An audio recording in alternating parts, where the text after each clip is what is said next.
मन इंसान का सबसे बड़ा अस्त्र है। मन से ही इंसान अपने आप को हरा सकता है। मन से ही इंसान अपने आप को जिता सकता है। कहते हैं कि दुनिया में मन सबसे ज्यादा शक्तिशाली चीज होती है। अगर किसी चीज को तुम पूरे मन से चाहो तो तुम उसे हासिल कर सकते हो। ये मैं नहीं कहता, ये सभी महापुरुषों का कहना है। लेकिन अगर ये सत्य है, ये सच है, तो जो हम अपने मन से चाहते हैं वो हमें हासिल क्यों नहीं होता है। भाई, कोई भी इंसान अपने मन में दुख तो नहीं चाहेगा, लेकिन वो रहता तो दुखी है। हर इंसान अपने मन से तो कामयाब होना चाहता है, खूब पैसा कमाना चाहता है, लेकिन फिर भी वो कामयाब नहीं होता। भला ऐसा दुनिया में कौन इंसान होगा जो अपने मन में ये चाहेगा कि मैं नाकामयाब रहूं या मैं पैसा ना कमाऊं। इसमें दो चीजें निकल के सामने आती हैं। या तो वो महापुरुष गलत थे जिन्होंने ये बात बोली कि मन से चाही हुई चीज हासिल हो जाती है, या फिर हम गलत हैं। आज की कहानी जो मैं आपको सुनाने वाला हूं, उसमें आपको एक ऐसा मंत्र मिलेगा। उसे समझने के बाद आपको एक ऐसा मंत्र पता चलेगा जिससे आप ये समझ पाएंगे कि अपने मन से कोई भी चीज कैसे करवाई जाती है। मन में किसी भी बात का बीज कैसे बोया जाता है, ये इस कहानी से आपको अच्छी तरह से समझ में आ जाएगा। और इससे आप ये भी समझ पाएंगे कि आकर्षण का नियम, लॉ ऑफ अट्रैक्शन, कैसे काम करता है। कहानी छोटी सी है लेकिन बहुत ही गहरी है। इससे पहले कि आप इस कहानी में खो जाएं, इस चैनल टाइम इंस्पायर्ड को सब्सक्राइब जरूर कर लें। तो चलिए कहानी शुरू करते हैं। एक बार की बात है, एक आदमी के जीवन में सिर्फ दुख ही दुख थे। वो जो भी काम करता, उस बेचारे का वो काम पूरा ही नहीं होता। घर में आता तो घर में क्लेश बना रहता। किसी से कोई मदद मांगता तो कोई उसकी मदद नहीं करता। ऐसा लगता था कि चारों ओर से दुखों का पहाड़ उसी पर टूट पड़ा है। उसे समझ नहीं आ रहा था कि मैं इन दुखों से बाहर कैसे निकल पाऊं। वह दिन रात यही सोचता रहता कि अपने दुखों से छुटकारा कैसे पाना है। इसी कारण से वह रात में सो भी नहीं पाता था। उसकी आंखों के नीचे बड़े बड़े काले घेरे बन गए थे, जो इस बात का प्रतीक थे कि वो आदमी कितना दुखी है और कितना चिंतित है। कभी कभी तो उसके मन में आत्महत्या करने के भी ख्याल आते थे, लेकिन अपने परिवार की चिंता करके वो ये कदम नहीं उठा पाता था। वो इतना दुखी हो गया कि उसने निर्णय किया कि वो इन दुखों से छुटकारा पाके रहेगा। इसके लिए चाहे उसे कितनी भी मेहनत करनी पड़े, कुछ भी करना पड़े, चाहे अंगारों पे चलना पड़े, लेकिन इन दुखों से छुटकारा हासिल करके रहेगा। ऐसे ही एक दिन उसने अपने मित्र से पूछा कि मैं अपने जीवन को कैसे सुधारूं। उसके मित्र ने उसे बताया कि तुम किसी बाबा के पास जाओ। बाबाओं के पास ऐसा मंत्र होता है जिससे सारे दुख मिट जाते हैं, जीवन खुशियों से भर जाता है और धन संपदा भी हासिल हो जाती है। तुम किसी ऐसे बाबा को ढूंढ लो, बस तुम्हारा काम बन जाएगा। उस आदमी के मन में ये बात पूरी तरह से पक्की बैठ गई कि कोई बाबा ही मेरा दुख दूर कर सकता है, और इसीलिए उसे किसी भी बाबा के बारे में पता चलता तो वो उस बाबा के पास पहुंच जाता, उस बाबा को अपनी समस्या बताता और उससे उसका समाधान पूछता और कहता कि बाबा, मैं कुछ भी करने के लिए तैयार हूं, लेकिन मेरी इन समस्याओं से मुझे छुटकारा दिला दीजिए। आप जो कहेंगे मैं वो करूंगा, लेकिन मेरे जीवन को सुधार दीजिए। बाबा उसे कुछ टोने टोटके बता देते थे। टोने टोटके करने के बदले में दान दक्षिणा ले लेते थे कि ये कहते, टोना टोटका करने के बाद तुम्हारे घर में सुख शांति बनी रहेंगी। बस इस टोटके को पूरी विधि के साथ करना। वो आदमी घर लौटकर पूरी विधि के साथ टोने टोटके करने लगा था, लेकिन बहुत टोने टोटके करने के बाद भी उसके जीवन में कुछ बदलाव नहीं आया।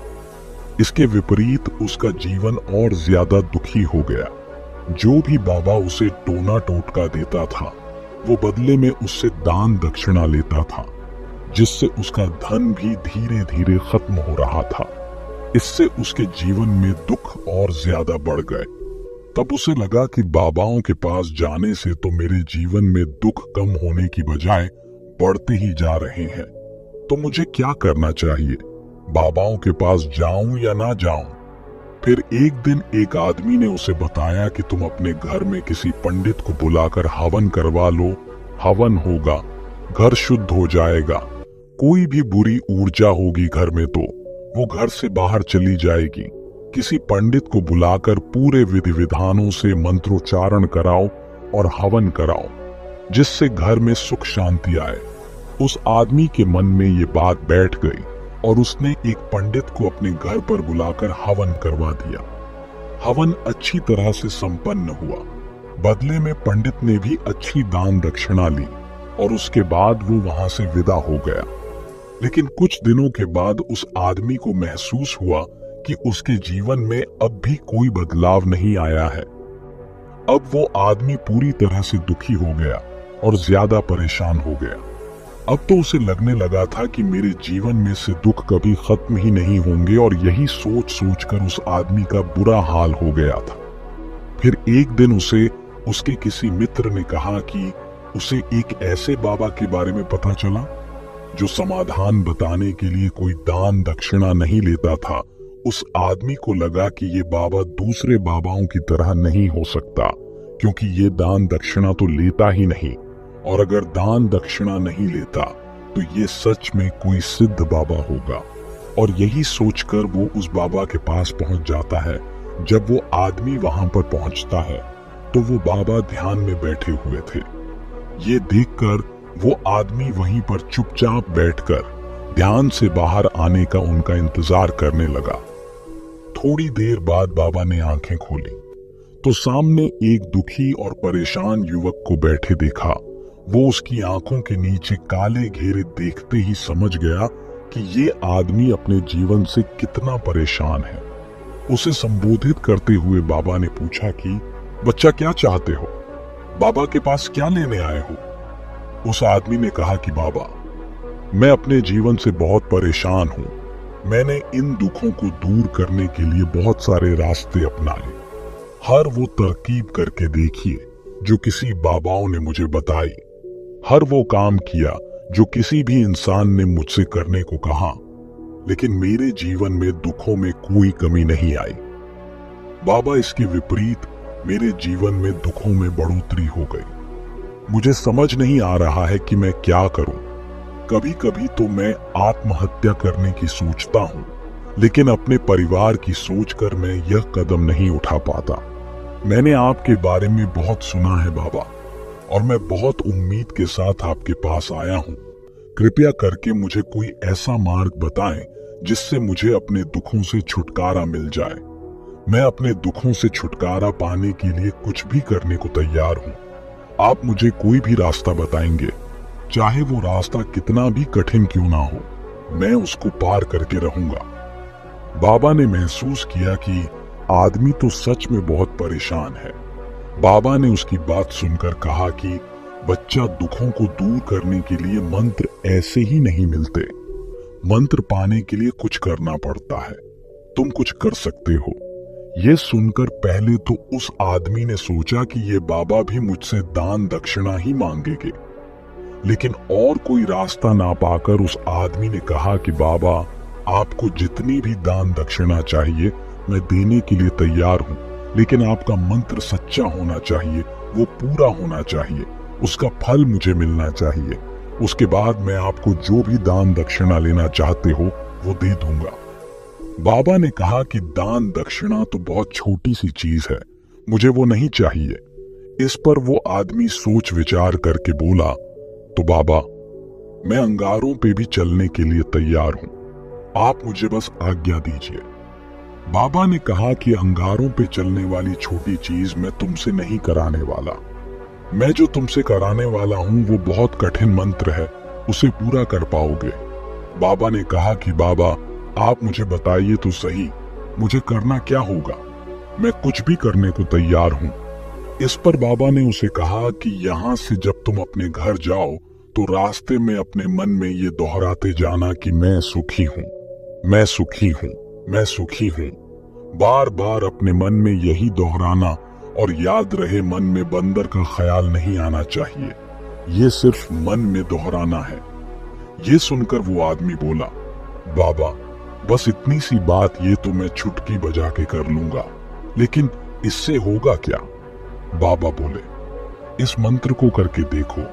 वैसे भी तुमने इतने बाबाओं के मंत्र किए हैं, तो इस मंत्र को भी करके देख लो। उस आदमी ने सोचा कि बाबा कुछ दान दक्षिणा तो ले नहीं रहे और छोटा सा मंत्र है, इसे तो मैं कर ही लूंगा। वो बोला, ठीक है बाबा, मैं ये मंत्र जरूर करूंगा। वो आदमी ये कहकर वहां से उठकर चलने लगा, लेकिन जैसे ही वो चलने लगा, पीछे से बाबा ने बोला कि बच्चा, एक बात याद रखना, जब तुम ये मंत्र अपने मन में दोहराओ तो तुम्हारे मन में बंदर के विचार नहीं आने चाहिए, बंदर का ख्याल भी नहीं आना चाहिए, तभी यह मंत्र सिद्ध होगा। वो आदमी बोला, मुझे तो आज तक बंदर का कोई विचार नहीं आया, तो अब क्यों आएगा? आप चिंता मत करिए बाबा, मैं बस मन में यही दोहराऊंगा कि मैं सुखी हूं, मैं सुखी हूं। इसके अलावा बंदर का कोई विचार मेरे मन में नहीं आएगा। ये कहकर वो आदमी वहां से चल दिया। वो अपने मन में मैं सुखी हूं, मैं सुखी हूं, ये दोहराता हुआ थोड़ी ही दूर ही चला था कि उसके मन में अचानक बंदर का ख्याल आ गया। बंदर का ख्याल एक बार आया और चला भी गया, लेकिन उस आदमी ने सोचा, आज तक तो मुझे बंदर का कोई विचार नहीं आया, ये आज बंदर का विचार क्यों आ गया? और ऐसे करके उसने उस बंदर के विचार को पकड़ लिया। वो ये भूल गया कि मुझे क्या मंत्र दोहराना है और वो बंदर के बारे में सोचने लगा। जब थोड़ी देर बाद उसे फिर से होश आया तो वो फिर से अपना वही मंत्र दोहराने लगा जो बाबा ने उसे बताया था, मैं सुखी हूं, मैं सुखी हूं। लेकिन अचानक से उसे सामने एक बंदर दिखाई दिया और ये देखकर उसके मन में फिर से बंदर का विचार उठ गया और वो अपने अंदर से विचार को बाहर फेंकना चाहता था। वो चाहता था कि मेरे अंदर किसी भी तरह बंदर का विचार ना आए, लेकिन उसे तो सामने बंदर ही दिखाई दे गया। ऐसे ही करते करते वो घर पे पहुंचा और घर पे पहुंचने के बाद अपनी पत्नी को कहा कि है बंदरिया, मुझे खाने में बंदर परोस दो। और जब उसे एहसास हुआ कि उसने क्या बोल दिया तो वो अपने बाल नोचने लगा। वो दीवारों में सर मारने लगा कि आज तक मुझे बंदर का कोई विचार नहीं आया और आज मुझे ये क्या हो गया है कि मुझे हर जगह बंदर ही बंदर नजर आ रहे हैं, ये कैसी माया है? यही सोच सोच कर वो आदमी रात भर सो नहीं पाया। रात भर कर करवटें बदलता रहा और सुबह उठकर सीधे उसी बाबा के पास पहुंच गया और उसके चरणों में गिरकर कहा कि बाबा, पता नहीं क्या चमत्कार हो रहा है, आज तक मुझे बंदर का कोई विचार नहीं आया, लेकिन कल से जब से आपने मुझसे कहा कि बंदर का विचार नहीं आना चाहिए, तब से मुझे हर जगह बंदर ही बंदर नजर आ रहे हैं। उस आदमी ने कहा कि बाबा, मुझे तो आपके पीछे पेड़ पर बैठा हुआ बंदर भी केले खाता हुआ दिखाई दे रहा है, ये क्या हो रहा है? बाबा, ये सुनकर बाबा हंसने लगे। बच्चा, मन का जाल एक ऐसा जाल है जिसे समझ पाना इतना आसान नहीं है। बंदर तो तुम्हारे रास्ते में पहले भी आते थे। जब तुम मेरे पास आए थे तो इन्हीं पेड़ों पर ये बंदर घूम रहे थे, लेकिन तब तुम्हारे ध्यान में ये बंदर नहीं था। तब तुम्हारे ध्यान में सिर्फ अपने दुख थे। इसके बाद बाबा ने उसे बताया कि बच्चा, हम जिस चीज से भी दूर भागना चाहते हैं, वही चीज हमारे मन में बहुत गहरे में प्रविष्ट हो जाती है, वह हमारे अंतर मन में समा जाती है। असल में हम जिस चीज से भी छुटकारा पाना चाहते हैं, उससे छुटकारा इसीलिए पाना चाहते हैं कि वो हमारे साथ बहुत गहरे से जुड़ी हुई है, और हम जितना ही उससे छुटकारा पाना चाहते हैं, वो उतनी ही गहरी हमारे मन में बैठती चली जाती है और आखिरकार वो हमारे अंतर मन में छा जाती है। ऊपर से तो हम चाहते हैं सुखी होना कि मैं सुखी हूं, सुखी हूं। हमारे होंठ भी यही बोलते रहते हैं, लेकिन हमारे मन में दुख हर समय होते हैं।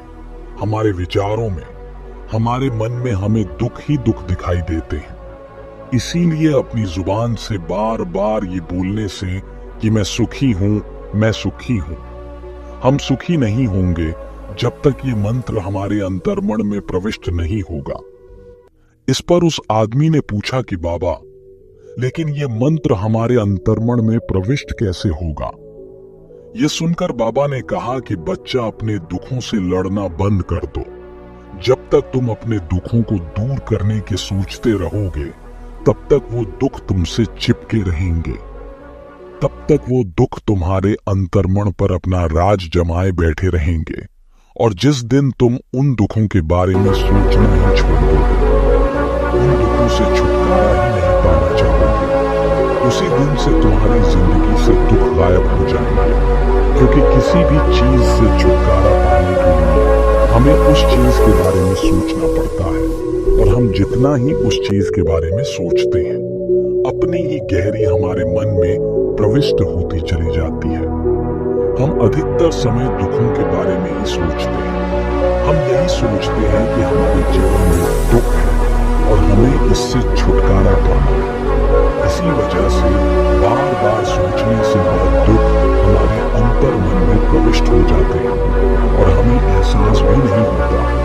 इसीलिए अगर तुम दुखों से छुटकारा पाना चाहते हो, तो दुखों से छुटकारा पाने के बारे में सोचना छोड़ दो। तुम्हें दुखों से छुटकारा मिल जाएगा।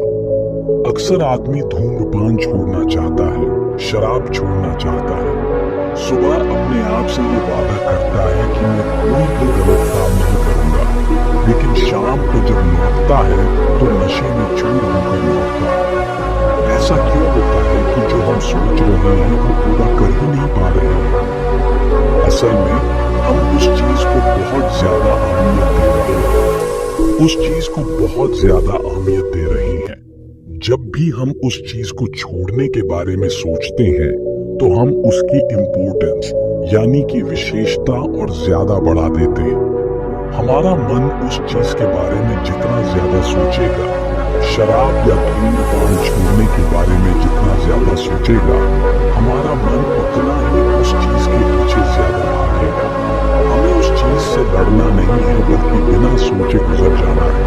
और अगर इस मंत्र को हम समझ लेते हैं, तो हम अपने जीवन में जो भी पाना चाहते हैं उसे अपने अंतर्मन में डाल सकते हैं।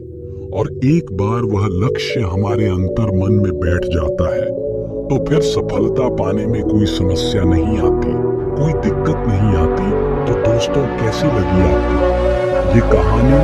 कमेंट सेक्शन में जरूर बताएं। और अच्छी लगी तो इस चैनल टाइम इंस्पायर्ड को सब्सक्राइब